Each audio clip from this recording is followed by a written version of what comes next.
So high expectations relationships are the relationships that we build with each other that enable the absolute best. So it doesn't necessarily need to be between just two people, it can be between 3, 4 or an entire party of people. They're distinct from and separate from what we call the high expectations agenda, which we think is the rhetoric of a lot of schools and a lot of education institutions, whereby they talk about high expectations of kids, but they don't talk about high expectations for kids. So what we're sort of arguing is that it's important to build a relationship where there are high levels of trust and safety before you get to places where you can offer critical and meaningful feedback to each other. Dalby State High were just one of the many schools that we worked with. Introduced them to some of the Stronger, Smarter processes in a 6-day intensive program. We introduced a whole range of things that they can use in their schools and with their communities. The biggest skill I learned was being patient and learning about students and where they come from and the different baggages that they bring into the classroom and to the school. Everyone has different baggage, and for us to see life through their eyes rather than judging them first when they come in. You need to have a better understanding or a broader understanding of their lifestyle, because for them to engage you need to be interested in them. So Marty, I know that you've been away this last week, so how do you feel about missing out on work? Quite hard to catch up, but I think I've got all the notes down again. For example, some of them come to school without breakfast, some of them haven't been home all night, or they get home very late. Some of them witness horrible issues with parents and siblings and so forth.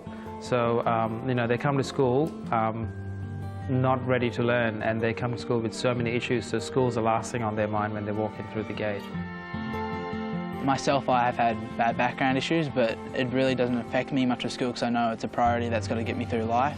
But without school, we couldn't really make it that far with the environment we're around these days. So we've got the assessment coming up next week. Is there anything that you're worried about?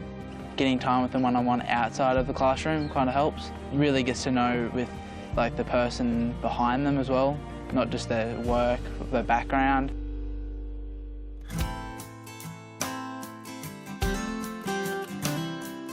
All right guys, so let's get into a circle and check in.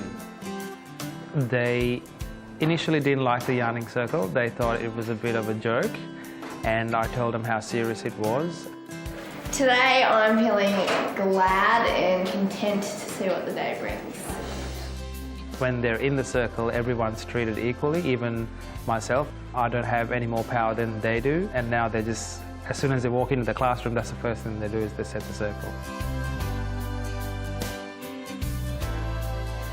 So the emotional bank account is a bit of an analogy that our patron, Dr. Chris Sara, uses. It's about being fair with kids and working with them, understanding them, and we call that making deposits into the emotional bank account. You have to do this so that when you have to pull a child up, you've got enough emotional credit there to pull them up quite severely, but they still feel connected to you. And that's all about being fair, but then also being firm. I really think it's important that teachers understand where students come from so they can understand why they're really committed or why they're not as committed, and trying to get them committed if they're not. You have to do both. Doesn't matter where you start. I can notice a massive difference in some of my subjects because of the teachers. So if I have a teacher that I can relate to heaps, I enjoy the subject much more than teachers that I don't really relate to and don't know as well as the other teachers. Okay, so I'm going to check in. I'm going to tell you guys that I'm feeling a little bit nervous, I'm feeling excited, and I am a little worried to see if you guys have actually read the book or not. I think they saw a little difference in my teaching, because usually I'm quite strict in a classroom setting and I've got to get right into the information. But I think for the first week I came back, I was talking to them in a different way, getting them to talk about their feelings and what was going on with them. I feel calm and relaxed. There's always students who are reluctant to talk about how they're feeling. Even showing an interest in how they're feeling is enough to let them know that you care enough to ask, and that's a pretty powerful thing. What I took away from it basically was that you can't educate unless you have those positive relationships with students.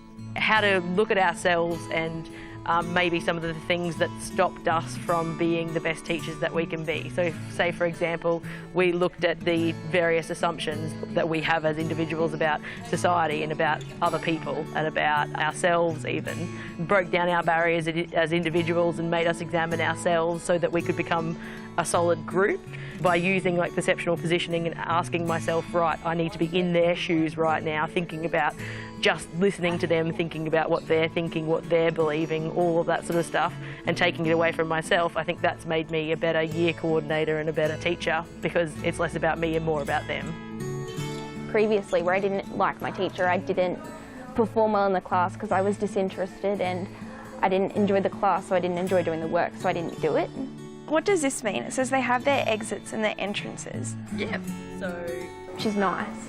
And I know she cares because my granddad actually passed away a few months ago and all of my teachers offered to help catch me up on things and organised extensions without me having to go see the head of departments and whatnot. And she was really good with that. I think that the relationships I have with my teachers has had a really positive impact on the way I do at school because I feel comfortable approaching them and being like, hey, I don't understand this, can you please explain? you get to watch these kids grow from grade 8 to grade 12, watch them go from essentially being kids to young adults, and that can be really rewarding.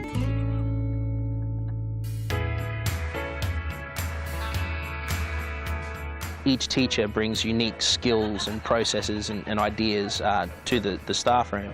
We think this is really important that those individual strengths are honoured, because once you have people who understand why they are in a certain situation and why they work so significantly well with other people, it becomes so much easier to have a strong collaborative team rather than a bunch of people who are uniquely gifted but not working towards anything. So our workshops are for everyone who works with kids. So we're very clear on saying that we're not just for teachers and we're not just for upper administration, principals, deputies and the like.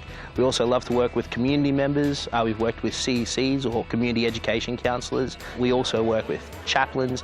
Anyone who wants to make school a better place for children, they're the people we're interested in working with. With the principles of high expectations that we learn at the Stronger Smarter Institute, we need to apply them not only with the students, but we need to apply them with the wider community for it to have the best possible impact. Because we can do it here, but if the parents are implementing it at home and community members are implementing it in the community, then it's going to have a flow-on effect.